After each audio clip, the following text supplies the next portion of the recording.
All right, guys, it's time for the Next Level Guy Show, a men's interview, interest, and improvement-focused podcast featuring interviews with the greats from all industries to help you better your life. Each week, a new episode features an interview with one of the greats, covering all aspects of their story, from life hacks to tips and protocols that have allowed them to live life on the next level. We then highlight concrete action steps that you can use to improve your life. And now, your host, Ian Dawson Mackay.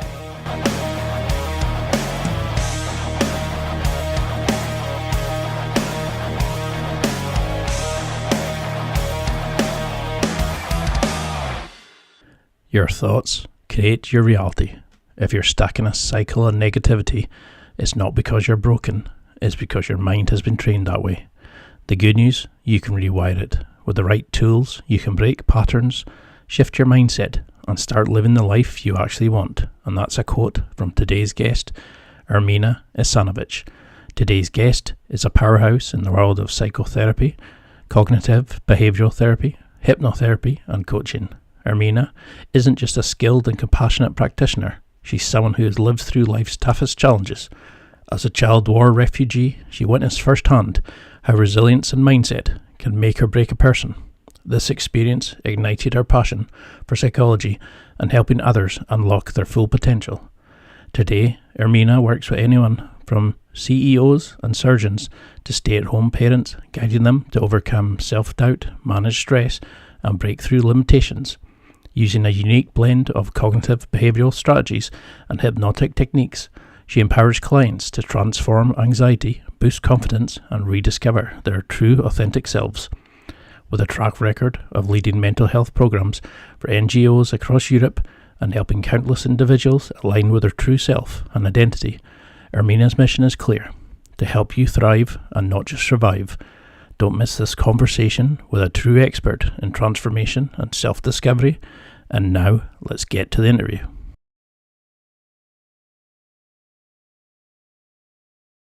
If you had to give a quick introduction, you're a star, you're changing lives, you're helping so many people. How would you explain who the great is? How you're being a superstar and helping so many people? Well, thank you. That's a very flattering intro. I don't know if I'm a superstar at all. I do hope that my work does help people, and actually, I have seen people change right in front of me, grow and become a much better version of themselves, healing from trauma to achieving great goals that they set for themselves. Bit of background about me. I have a degree in psychology and marketing, and I was always interested in psychology as a child. I was a refugee, so my curiosity about how people exposed to trauma deal differently with it. Some end up really crumbling and find it difficult to do anything or achieve anything, while others sort of they don't thrive because of it, but they end up sort of doing much better. They sort of like the resilience is there. Obviously, I was so young. I was 10 years old. I didn't know the difference in the different psychological profiling and so forth. But that's where my curiosity came from when it came to psychology. And so I did a bachelor's degree in psychology. Loved that part, but it was all about sort of talking therapy, which is you sit there sort of like Freud. If you think about Freud and talking on the couch, which is fantastic, but I felt it didn't give me the tools to help individuals change things. It was good to get them to talk about why they're there, what's brought them there, and understand and analyze and try to figure out what happened and why they are where they are at the moment. But then that was it. I felt like that's where it stopped. So I went back to studying, and I did cognitive behavioral therapy and hypnotherapy. And I personally benefited from that type of therapy, from studying it. I had extreme social anxiety, and through those tools that I learned, completely changed my life. So now I work with anybody from like really high performing individuals, a lot of them in the finance world, surgeons, but I also volunteer and I work with NGOs where I help the volunteers who set up and run refugee camps, because that's something that I went through, and seeing those people who helped us at that time, I think they really deserve the support, because it can be secondhand trauma. But you have these people healthy and being able to manage this, then more people are going to benefit, right? Those refugees that they're looking after will benefit from it. So that's me now. I love it, because I've used cognitive behavior therapy myself and a bit of NLP, and I've seen such a benefit from it. But I also found during talk therapy, sometimes you keep the problem alive. Like you're saying, it's not a solution. It's Yes. discuss it, but it's not always how to fix it. And a lot of times, men in particular need, very concrete action steps. I mean, you talked there about your time as a refugee. How do you think that gave you that resilience to kind of resolve it? What would you say to somebody who's a loss of identity or a loss of focus, going through something similar? How would you, like, what piece of advice would you wish you had then? And how do you think it's made you a better, like, carer for people, because you can see and understand from a deeper level than the standard healing modalities we offer?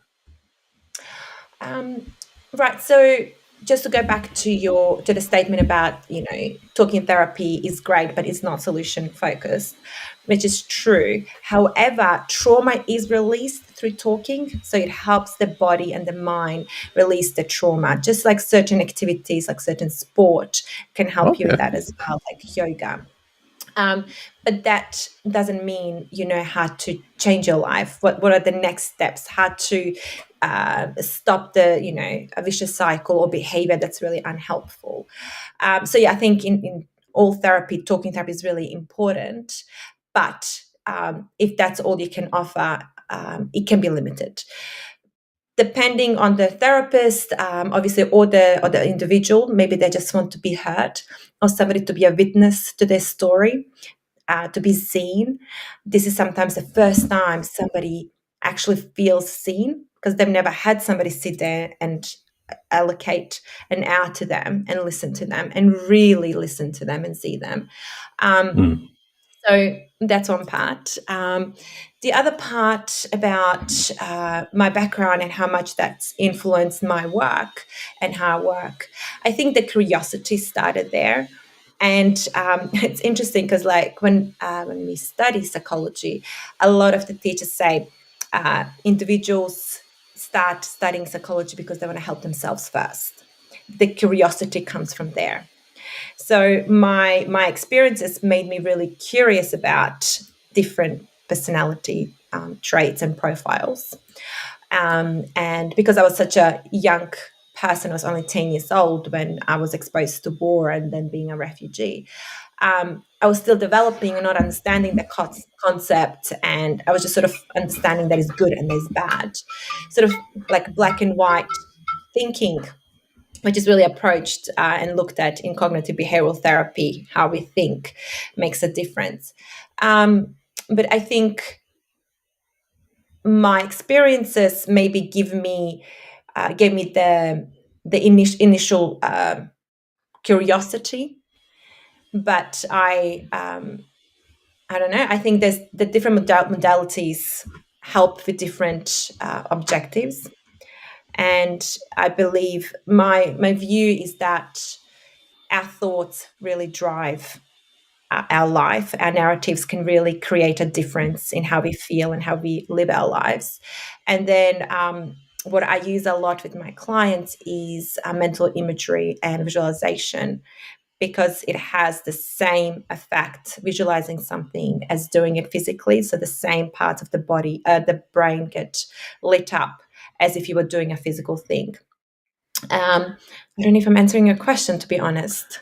No, I mean, I really like that, because I found I needed to incorporate some sort of physicality into the treatment, by just discussing it.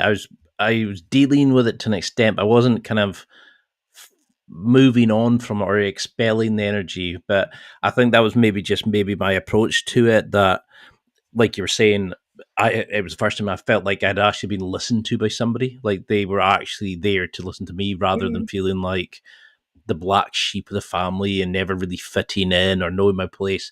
And I think that sometimes is a lot for a lot of guys. It's like you're saying, it's just getting somebody to go, no, this is about you. We're not talking about the kids. We're not talking about the partner. We're actually going to listen to your, do you find there's a similarity in the things that guys come to you, that if you remove the emotion, if you remove the personalization, that there's some similar traits they come to see you about? Is it like lack of purpose, not feeling like they're a good father, that sort of thing? Is there general areas you see people about? It's a really good question because mostly it's women who come to therapy. I happen to be lucky and I have a really good balance between female and male individuals that I see. And with men, I also deal with a very specific group of men, and these are very they're high achievers, so highly strung. And a lot of them come to me for different things. A lot of them come to me for like two main reasons. One of them is like burnout. They have just they've just, put everything into their work and they just burned out, they have nothing left. So they start questioning like, well, what's the point? What am I doing? The other part is that personal relationships break down because they are not used to communicating, talking. They're sort of just doing. They have goals that were set for them by society or by their family. And it's sort of like, this is my goal and this is what I'm going to achieve. And that's it. So there's no time to stop, think, and reflect. And eventually things come to a stop. It's either like your body says, I can't do this anymore. So there's like a, fatigue or illnesses, or it's the world around you falls apart. Your relationships, they just crumble. And you can jump from one relationship to another. And I'm not just talking about romantic relationships. I'm talking about, friendships, even family. But eventually you come to a point where you're like, I can't continue like this.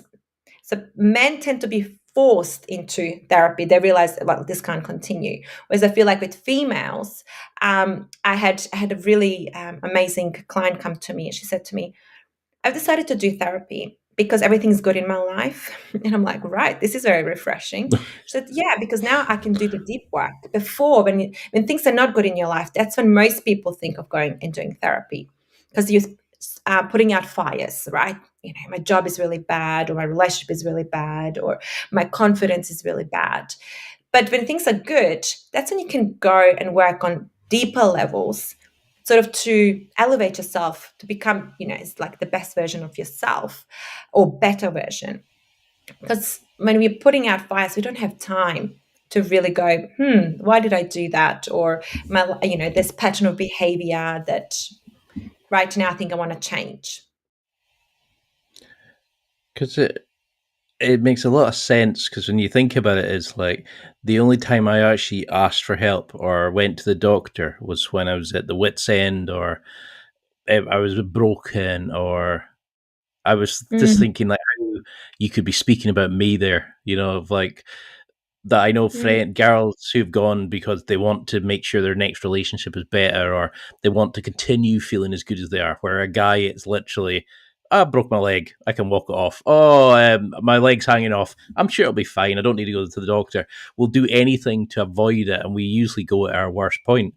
Have you seen a kind of move now? Are guys kind of slowly moving towards like talk therapy, coming to see somebody? Because we all before used to go, I'm feeling depressed. The doctor would give you tablets and that'll be it.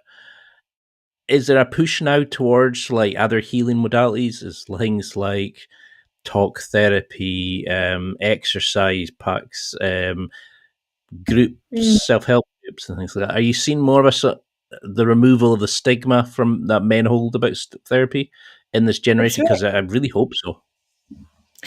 I know you would think so as well, right? Because we just went through huge life change. We all went through the pandemic, right? Mm. We all had, suffered mentally through that period, and then society and the government made therapy sort of like a norm, right? Everybody needs to go and have support.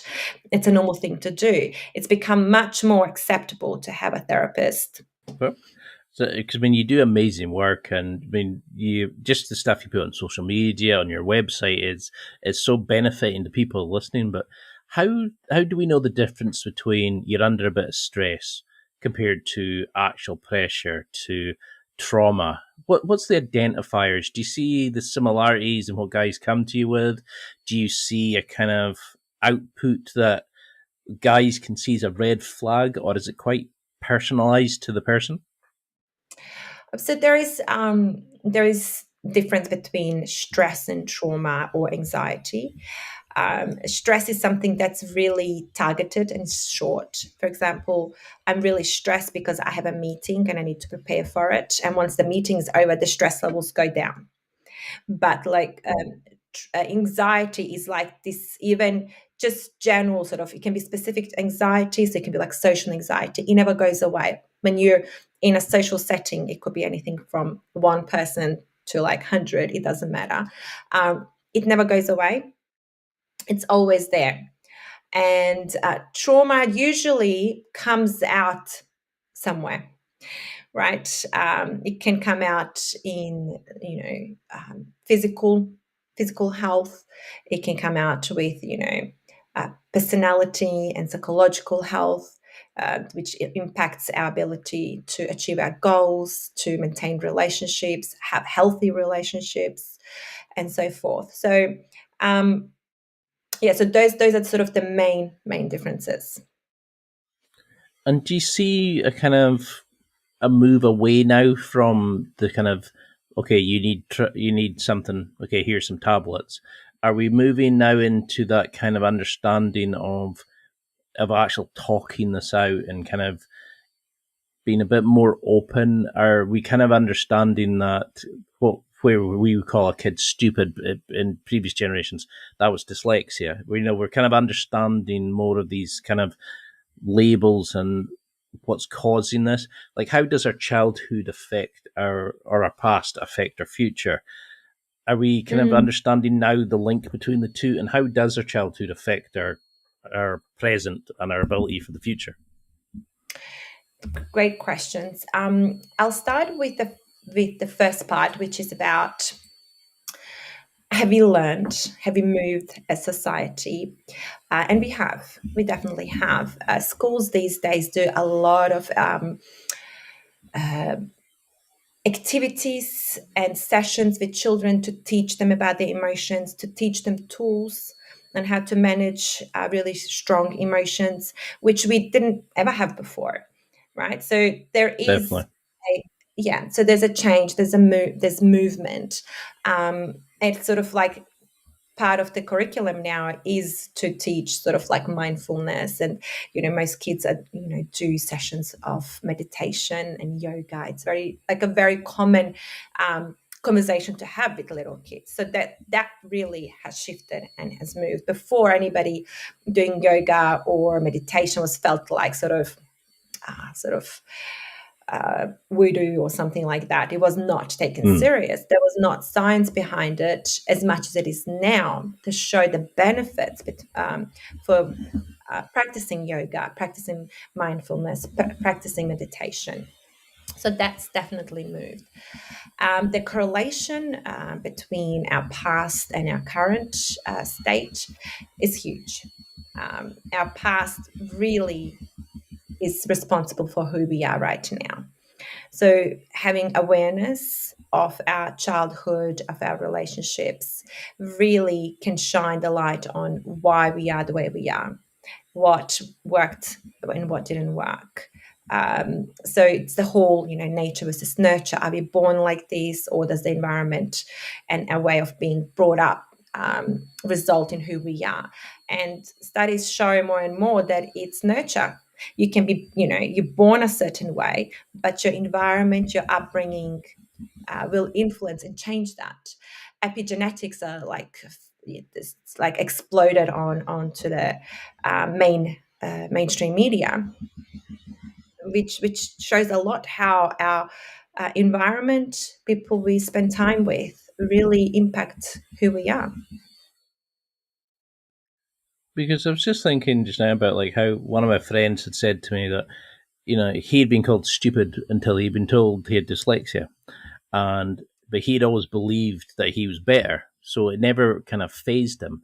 Whereas when I was younger, I had really bad depression, which I know is depression now, but couldn't understand how other people could be so outgoing and social, and I'd be just sitting feeling like I didn't fit in anywhere, and I kind of knew something was wrong. But there's probably a lot of guys in that between the two extremes that are now sitting there going, I think I'm fine. I don't know. What do you think? Is there a way that you work with a client to start looking at them and saying you're doing this, so it's that, or do these kind of traits always leave a marker that something's not right? I mean, if a client comes to me, they usually come, as I said, like with a specific goal or problem. And then through talking, we analyze the history, relationships, and we usually find, the moment when things changed.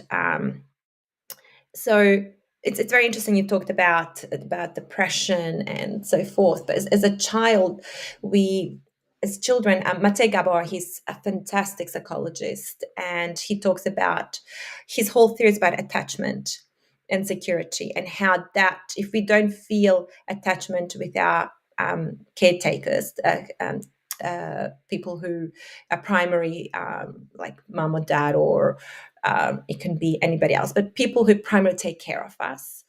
If our relationship with them is not secure, if we don't feel like it's secure, that's when we start developing things that are not in line with ourselves. That's when we sort of start numbing ourselves, because our survival is so much more important than our survival is so important, and that survival depends on the relationship with that caregiver. So sometimes we need to be made sort of really small, or really like helpful, in order to create that safety, which then you end up breaking away from your true self. You end up sort of suppressing your own real inner voice and start to create these things, sort of like artificially behaving, because you think this is what's going to keep you safe, because that's the attachment, in order to create that attachment.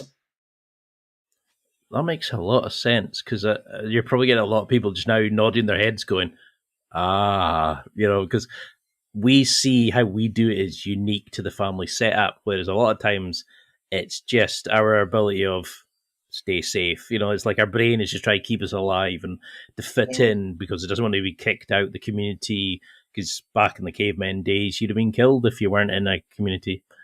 You could buy saber-toothed tigers if you're on your own out in the wilds. And is that why we struggle then to put in like healthy boundaries? And a lot of times we just put up with crap from people. We work ourselves out to kind of fit in, to keep people happy. How do we start establishing no, I need self-care, I need to be healthy? Just that when that person comes to you and says, I'm physically sick because of the amount I'm working, how do you say, okay, we're putting this block in like a dam in just now to let them start getting healthy? It's about starting to really tap into yourself. That's why sort of meditation and yoga and any grounding activities like walking, or even touching earth and touching, stone, any of the elements, is really good, because it helps us connect to our body. Our mind, as you said rightly, is designed to help us stay alive, survive. So it's like a computer that's always looking at possibilities of things going wrong. So whether they're real or imaginative, it doesn't matter. Our body and our mind reacts to it as if it's real. Just an example, when you watch horror movies, you physiologically react to it, increased heart rate, sweaty palms, fear, even though you're sitting on your couch at home. But because the brain is designed to keep us alive, it just doesn't know the difference. And also, if you were sitting there going, is this a real tiger or not? It'll be too late. So your body reacts to those images, right? So is this a real killer or not? No, you just like, no, you react to it. So it's hardwired a survival instinct. So that's why it's important to be aware that your mind is somewhere else and not in the reality, right? Not at your desk, not at your dinner table, not on your couch, or lying, on the grass. And to do that, it's really utilizing your senses. And is that where that five senses thing comes in? So you would say 5 things you see, 5 things you feel, 5 things you hear, that sort of thing. Yes, 100%. I've done that. It's called grounding technique. Yes. So it's bringing attention to the here and now. Yeah, because that really helps, especially if you're hyperventilating before doing like a speech or something. I found that really helps when you're feeling really panicky. So how then do you start utilizing CBT, hypnotherapy, because a lot of people kind of go, oh, no, I don't like that. But a lot of them believe every thought that comes in their head, where a lot of times it's your brain just saying, well, you thought about this, so here's some thoughts about that, or this is how you think about this, so I'm going to make you think about this person in that way. We're not our thoughts. It's a kind of like a program generating based on our bias, our experiences, our histories, etc. How do you start chipping into that? Because if our relationship with ourselves is the most important thing that we should have, we wouldn't let a friend speak to us the way we speak to ourselves a lot of times. How do you start shaping that inner voice to be a friend, not foe? I think the number one is awareness that you have an inner voice, that inner voice is not kind towards you, being aware when it happens, and then having simple things that stop that. For example, you might, I don't know, walk down the street and you trip, and your first inner monologue is like, you're so stupid, you always do this, you're so dumb. So first it's like actually realizing that you're having that. Most people don't even realize they do that. It's been there for years. It's just sort of like, oh yeah, people talk badly to themselves. They don't even realize that it's happening in their head. So that's the first step. So next time I do something and I'm like, you're so, oh, hang on, why am I speaking to myself? Oh, that's what I've been doing. That's that bad inner monologue, treating myself really badly. Because people don't even know what it means treating yourself badly. They don't know what it looks like, what it sounds like, because they're not even aware of it. It's a bit like breathing. It happens automatically. So once you become aware, then you go, oh no, what happened? Oh, I just wasn't paying attention and I tripped. Or I didn't, I was looking up, or I was thinking about something, or there's a hole, right? I didn't expect it. I'm like, okay, what can I do next? I could better, not be on my phone, or actually look more at the floor rather than look up in the sky. So just changing those things. It's actually, I just had a session with my client and we changed her narrative, and she was like, that's so simple. I'm like, yeah, it's not rocket science. Small little adjustments make a huge difference. But until we become aware and know what the problem is, that's why the talking therapy is really useful and important, the first part. And then the second part is about creating that change. So in that first part, are you kind of just letting them feel out their true self, sort of letting the noise dissipate, kind of dealing with finding their true north, so to speak? And then in the second part, you're adding in that imagery, the CBT to kind of to shape their habits and the way their subconscious is working to start moving them towards their goal. Would that be a kind of a good way of looking at it? It's a really good sort of summary of it. Yes. So first we start with understanding what is the goal or what's the problem. And then through talking, we realize what the problem is. We realize how to fix it. And then there's a goal usually. And that's, for example, let's talk about social anxiety. A lot of people come and they say, "I'm just so nervous. I hate socializing. I love it, but I just also feel so anxious." So we're like, okay, let's be aware. Like, what is going through your mind when you start feeling that? It could be something like, people are going to judge me, nobody likes me, right? We're like, oh yeah, I think, yeah, I get those thoughts. So it's sort of first identifying, being aware of what happens. Then we replace that with like, oh, be kind to yourself. And then we sort of, in CBT, we also go, we fact check, like how factual is that statement? What's the reality of the situation? People are probably really preoccupied with themselves, thinking everybody else is judging them, right? We're all sitting there like frozen because we all think This they're guy. judging us. Yep. Yeah. And it's very common. Then, there's a few different tools that I use with my clients. I teach them about internal focus, external focus, and how you can shift between those. And then, if they were like, I really want to feel confident and be a certain way in a social setting, then we do mental imagery. So I would take them through the process of seeing themselves in that environment, seeing themselves around really confident people, seeing those confident people come up to them, like people that they admire, like, I don't know, Obama, or Dalai Lama, whatever. People that they really find have traits they would like to have. And in that exercise, they will see each of those individuals come to them and put their hand on their shoulder. And as they do that, those qualities they take on. And then they see themselves with those qualities walking around, talking to people, or whatever the goal is. So that starts shifting how we see ourselves, and it starts impacting our behavior, because most of our behavior is very reactive. So it's like a reflex, right? And then we want to keep doing this mental imagery until that new way of behaving becomes like a reflex.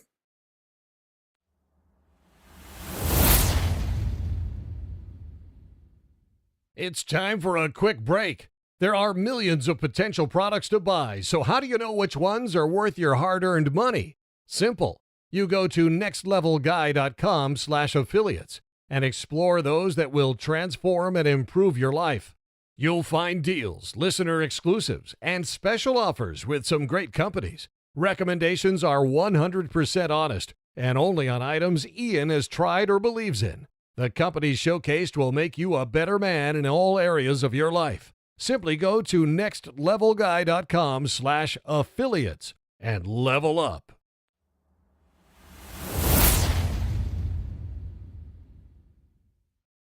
God, I wish I'd spoken to you when I was back in the day, because the guy I initially spoke to was just, how does that make you feel? That, we have these beliefs that therapy is just going to go round and round in a circle, and these kind of behavioral actions actually work. And I really like that idea of the visualization, because was it to say that visualized reps are almost as good as reps you would do in the gym? Your body can't, your brain can't always work between the two, so it can see one like the other. So you can actually get mental reps in as much as physical. So how? 100%. But you said there about the reaction.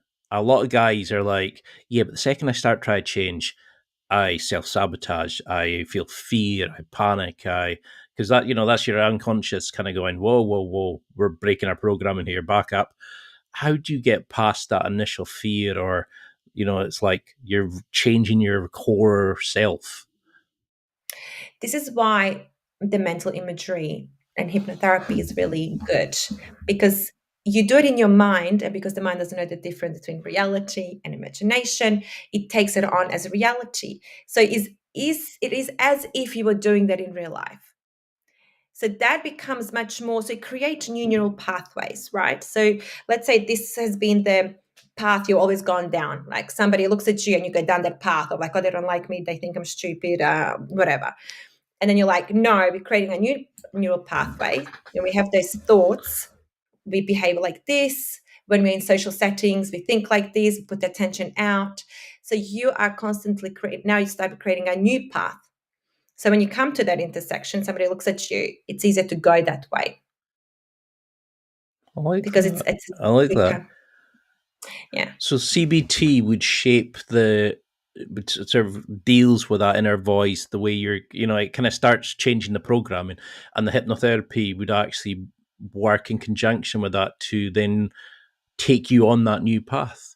So how do you work between the two? What's the kind of the split, or is there something that people listening could start doing as a little kind of exercise they could do in their own lives? Or do you need to start working with somebody to kind of get into the deeper levels to really make a difference? I think that visualization is something that can change anybody's life. And it's about tapping into the emotion. So if you see a photo of something that triggers a good emotion, try to hold on to that and close your eyes and see yourself in a difficult situation, but feeling those emotions.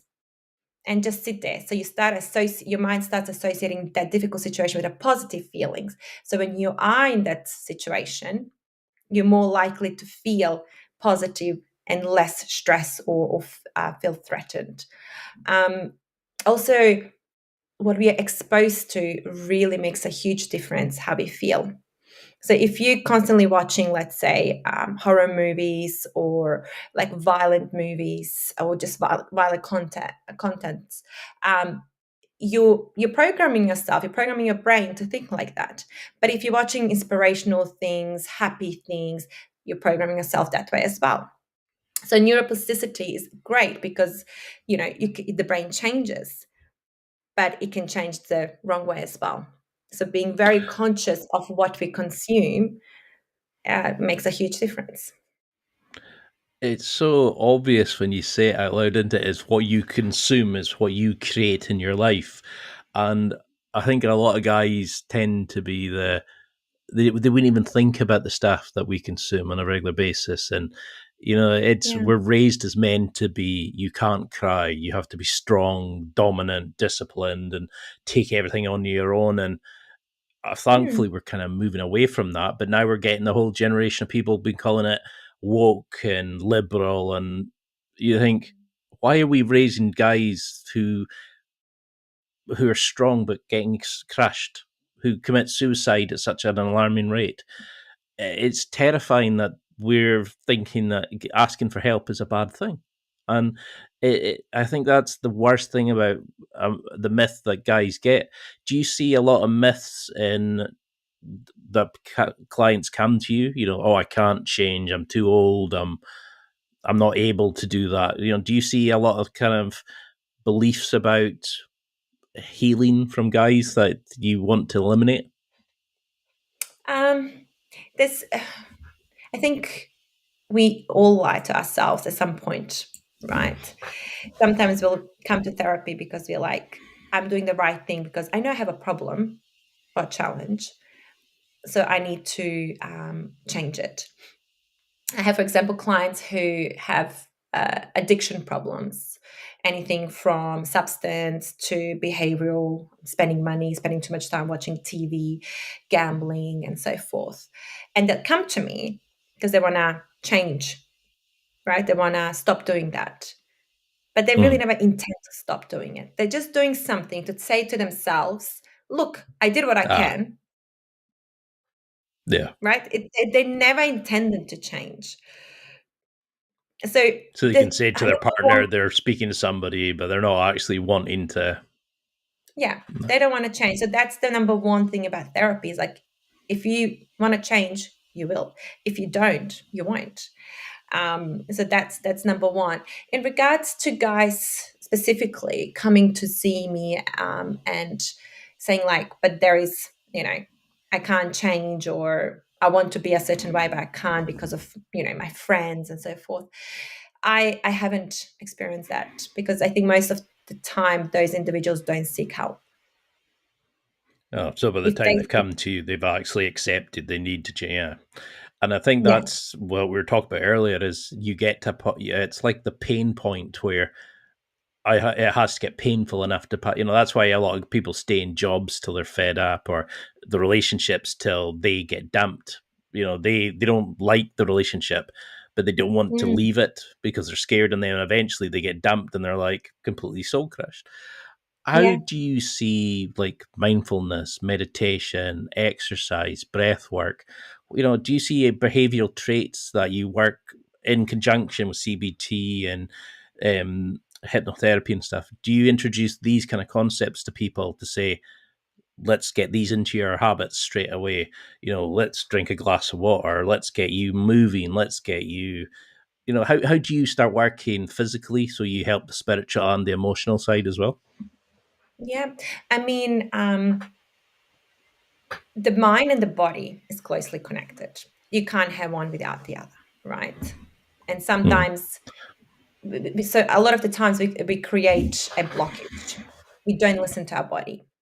We just sort of just operate from here. But our body tells us a lot. That's why movement is so important. That's sort of movement is meditation. It's grounding, which is helping your mind get into your body, because where your body is, that's where the reality is. Your mind can be anywhere right now.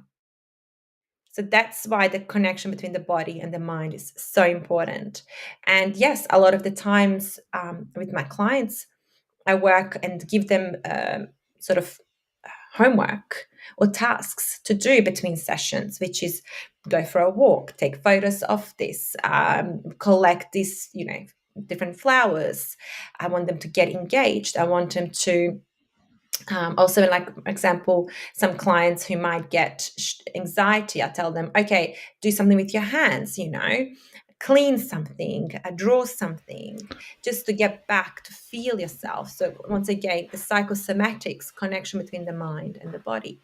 It's very, as I said before, they're very simple things. It's just knowing what to use them and to use them. I can see why you're successful because these are great. Like things I've kind of learned by accident. I'm kind of now saying, going, "Whoa!" This is why I know that like you bringing out an educational thing for kids would be so helpful, because I think we're not taught how to deal with jealousy, comparison. We're battered by social media. You're not good enough. Mm, You're not strong enough. You're not pretty enough. Whatever it is, male, female. We're always taught we're inferior. We need this latest product to be the better than we are, or there's always something missing. Whereas we need to learn we are perfect the way we are. How then do you know between confidence, self-esteem, to actually what's fake and what's real? How do you know you're operating from your true self or your authentic mm. self if you've never really felt it for so long? Yeah, I mean, those are really, really good questions. So some people have never felt confidence. Some people have never felt love, and it's when I do the exercises, for me it's very important and for an emotion to be triggered, the right emotion, in order for the individual to start visualizing and connect specific things with that emotion. um, Sometimes, I mean, simple things, like I said, visuals, watching a movie, listening to music can trigger, it triggers emotions, right? So we try to anchor that into the sessions. Oh my god, I lost my. Sorry, what was the other part of the question? It's sort of like just how to deal with like comparison, how to deal with What's jealousy, the difference? because mm, Right. So we there's a positive and negative side to comparing yourself to others. If you look at somebody and you're like, wow, I love how confident they are. I love how fit they are. I love how, popular they are. That's positive because you're like, oh, I want to be like that. It's inspirational. That's why we have, you know, famous people and leaders, because it helps us see a way of being that we haven't, experienced before. But when you start comparing yourself in a sense of like, oh, they're more popular than me, or they're more successful than me, that means, right, that we're going back to the inner monologue. Yeah. What are you saying? Therefore, you're what? So becoming really aware of your inner monologue, what you're saying to yourself, and narratives make a huge difference. How things impact us and our emotions, our confidence, also whether our validation is external or internal. For example, external validation is like, well, I live in this area, I have this car, I go out to these places, therefore I am this type of person, right? But all of these things can be taken away. You can lose finances, you can lose the circle of friends, you can, end up living somewhere else completely. But if you're confident, and this is what goes back to my interest when I started, be curious about people being exposed to the same, let's say, challenges and completely ending up in different ways, right? It's about going like, hang on, all these things that can be taken away from me, they're external validation. This is saying to others, this is my status, this is who I am. But people can take that away. Anything that's internal, that's the real confidence. Anything that people can't take that away, right? We choose how we behave, how we react. My values are this. I speak with honesty and dignity. I am I don't know, a person who likes to support others. I like to, make people happy. I like to improve other people's lives. I'm just, I'm the cool, calm, quiet person. This is who I am, right? This is sort of like internal things. So that's what is going to make the difference. Because a person that has really solid confidence, when things around them fall apart, they're still the same person. Yeah, it's a good way of looking at it. It's like, fakeness is the things you have. The confidence is what makes you sort of you. But what's then if you're the villain of the story? What's if you've done something bad? And I interviewed a guy we call the Nordic paddler, and that's what he was saying is that people were, once you're a prisoner, you're a number, you're society, right? Even though it might not be true. And he was saying that sometimes just doing a CV for somebody would be life changing to them. That it was the nicest thing somebody had ever done for them was actually taking some time and treating them like a person, not a convict.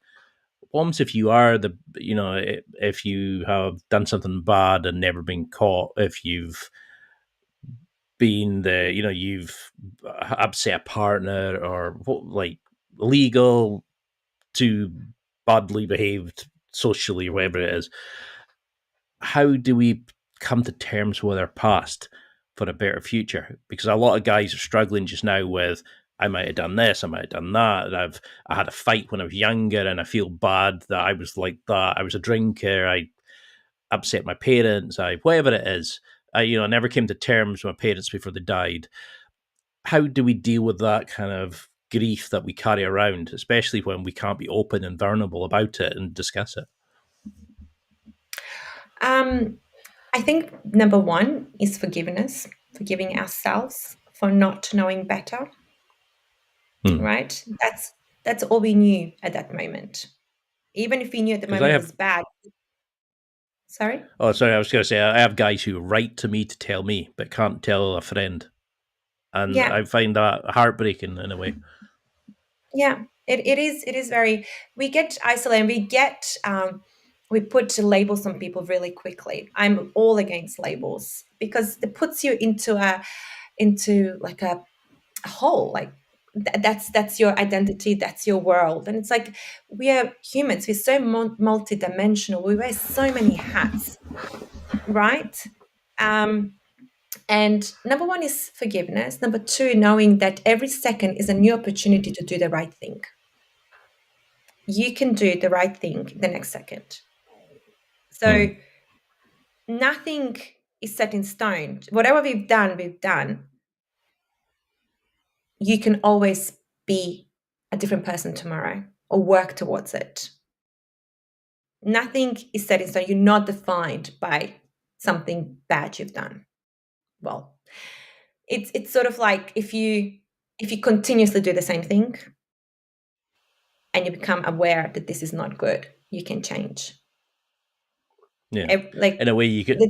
I was saying to somebody, you could actually use it as a way of giving back.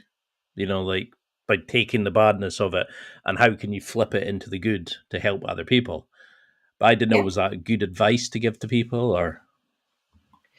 I mean, if you have learned from your experiences and you don't want other people to make the same mistakes, that's fantastic.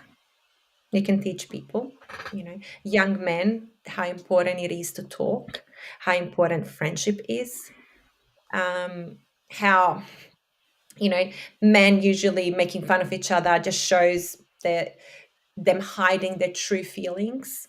It's a way to deflect how they feel. And, it just shows that if they had insight into themselves, they would never make fun of others for being vulnerable or for being open. And sort of learning that other people's actions are a reflection of them, not you. Because I said, like, every second we choose what we're going to do, how we're going to say. We can't choose what emotions we feel, but our actions we can. So how because we're very sort of social animals, we need to be part of a community, a group, etc. How then do we start connecting to people in a deeper level rather than this shallow kind of, oh, you've got genes from such and such, oh, you silly, I've got a much better brand, or how can guys connect in a not the superficial level that you see a lot of guys doing currently? How do we build deep friendships? Yeah, I think it's becoming more and more challenging to do that because of social media, because we are not, interacting such a way. We're socializing through our phone while we are at home alone or at a cafe by ourselves. So you have to be really proactive. You have to go and join clubs.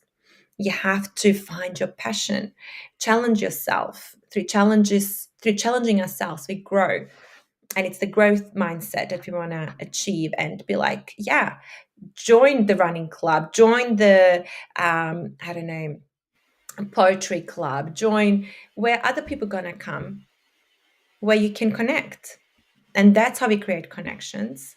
And that's, having something that we have in common, a passion, a hobby, helps us connect. It's just got to be proactive about it. I like that. Because it's usually have to take the first step, but it's like Steve Cam said, it's that berserker 20-second of confidence. Just have that rage of confidence to sign up, and it can be life changing. But a lot of people are terrified, and it's that just overcome that little initial fear, and it can change your entire life. So if we had to sum this up, because I know we're tight for time, but I think we're just getting into it. I'd love to have you back on and kind of go into the deeper areas. I'm trying not to go down rabbit holes and personal issues and stuff. But no, it's natural. Sorry. What would you say to somebody to kind of say to them, like, this is what I want you to do. If I had you to come back in a month and listen to this again, this is how I'd like you to do. Have you got like a kind of an exercise anybody listening could do, is to, apart from signing up to work with yourself, how would you get them to come back and say, that's your homework, you did an amazing job? Is it start setting boundaries? Is it confronting the boss? Is it taking one step a day just to kind of tap into your values, write them out and then start trying to live more by them? How do we kind of start incorporating CBT, hypnotherapy, working with a therapist into our lives? How do we pick a good therapist? How do we Like how do we take this forward as a useful tool? So I think it depends on the individual, where they're at, what their challenges are, what they want to achieve. It's difficult to have like an overarching sort of advice or exercise to do. I think if you feel stuck, no, you're not learning. A lot of the time we feel stuck because we have no fuel, like our fuel is empty. Through learning, we get much more life and more energy. So learn something new, do something. That's fine, for example, for people who have the energy to get out of bed and go to work and so forth. But the people who are like really struggling to get out of bed, do one task at a time. Put 3 things for yourself to achieve today. Only 3. But that's brush your teeth, make your bed, walk out of the house. There's a like, just start there. 3 things a day, every time a further step. There was an admiral that said that, make your bed, because at least if that's your only goal, you've achieved it. Whatever you do in the rest of the day is a success. Exactly. But even just brushing your teeth, some individuals struggle with that because they don't have the drive, they don't have the energy, because they have all these things in their mind that they think they need to do. But if they break it down to small things, that feels much more achievable. Then it doesn't feel overwhelming. And how do you think you've changed as a person? Because you were mentioning there about being a refugee when you were younger, but you're now helping CEOs, actors, you're changing lives on the street, you're dealing with people at such deep, deep levels. If you had to look back now, do you see yourself then?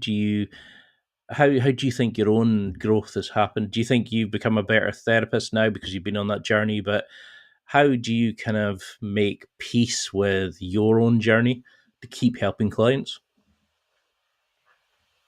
I mean, I think my work, I feel very honored and privileged to be able to have discussions with people and look inside their world. And when we have that opportunity to look into somebody's world, we realize a lot of the things that we're not the only ones. We're not the only ones who go through these things, through these challenges. We also are like seeing people change. For me, when I'm struggling, I just sort of go, okay, well, that's today. Tomorrow's a new day. Before, it would have been like, I must achieve this and this.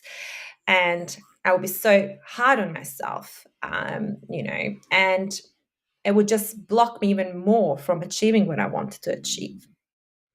I have become very aware. And just because you're aware doesn't mean things have changed, right? There's a difference between becoming aware and then being able to change, to make the change. And even as a therapist, there's a lot of things that I would like to change, right? So it's a continuous journey. I don't see anymore that I must achieve this goal, because continuously, hopefully, I would want to grow and change. So that's the difference. I don't have timelines put on me anymore. And I think that's a society thing as well. You gotta finish university at a certain point. You gotta have this much experience. You gotta, I don't know, be in a certain relationship status by this age and so forth. Like, these are all external goals, and I have learned that it all starts within, and it's a continuous journey. I don't know what tomorrow is going to bring, right? And that's actually sometimes the best part of it. You're no longer focused or controlling everything. And do you think that's how somebody listening knows they're on the right path? That they just shed off this extra noise and weight.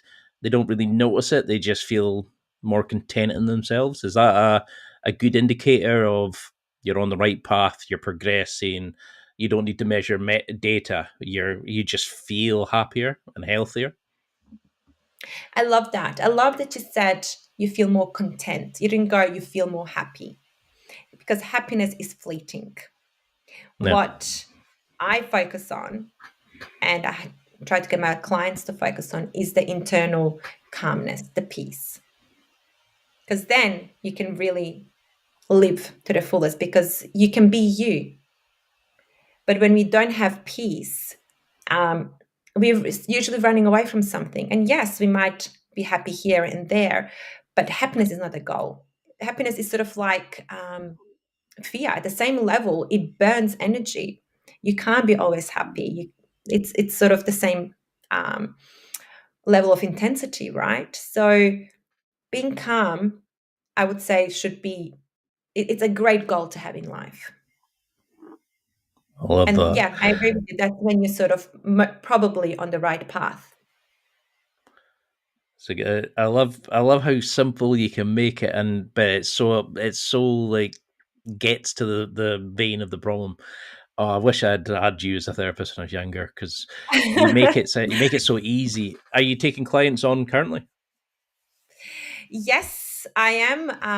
I am doing that. I am obviously taking time off during the Christmas and New Year's, but yeah, I do have some openings, and I am working on some other projects, more group things, to help sort of share this and spread a word on a larger scale. So that's something that's in the works as well. I'd love to see some information products, some TED Talks. I think I would love to have you back on, because I think we're just sort of touching the surface on a lot of this stuff. And there's so many rabbit holes I'm trying to avoid going down. But what would you want people to take from this? You know, it's a kind of a summary or just a thing to remember from this. What would you want them to take from it? Just take one step at a time. Like every day, just one step at a time. Don't rush, don't run. As long as you're moving forward, that's all that matters. And yeah, be really aware of your inner monologue, which is how you're treating yourself. I mean, that's more than one, but the other one, I would say, be really aware of what you're consuming visually, and also sound-wise, audio. And how can people keep in touch? You know, how can we, just follow along this amazing journey? How can we get in touch? How can we sign up to interest in working with you? How can we find your websites, your social media, etc.? Yeah, so you can reach me on my website. I have a website that's it's mentalimagerytherapy.com. So you can get it, send me an email, and we can go from there.